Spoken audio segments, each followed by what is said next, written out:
دنیا کے مختلف حصوں کی طرح جموں کشمیر میں بھی اتوار کے روز پیغمبر اسلام حضرت محمد مصطفیٰ صلی اللہ علیہ وسلم کی ولادت باسعادت کی مناسبت سے منائی جانے والی عید میلاد النبی صلی اللہ علیہ وسلم کی تقریب سعید نہایت ہی عقیدت و احترام اور تزک و احتشام کے ساتھ منائی گئی۔ اس سلسلے میں جموں کشمیر کے درجنوں مقامات سے جلوس برآمد ہونے کے علاوہ سینکڑوں مساجد، زیارت گاہوں، خانقاہوں اور امام بارگاہوں میں عید میلاد النبی صلی اللہ علیہ وسلم کی مناسبت سے خصوصی مجالس کا انعقاد کیا گیا۔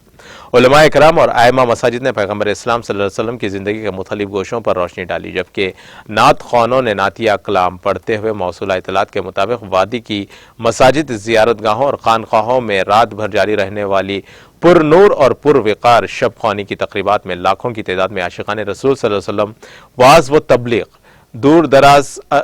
درود و اذکار، ختمات المعظمات اور نعت و منقبت میں محور ہے، جبکہ دن کے دوران وادی کے اطراف و اکناف میں جشن میلاد النبی صلی اللہ علیہ وسلم کے عظیم الشان جلوس برآمد ہوئے، جن میں ہزاروں لوگوں نے شرکت کی۔ جلوسوں کے دوران فضا سرکار کی آمد مرحبا کے نعروں سے گونج رہی تھی۔ جلوسوں کے راستوں پر جگہ جگہ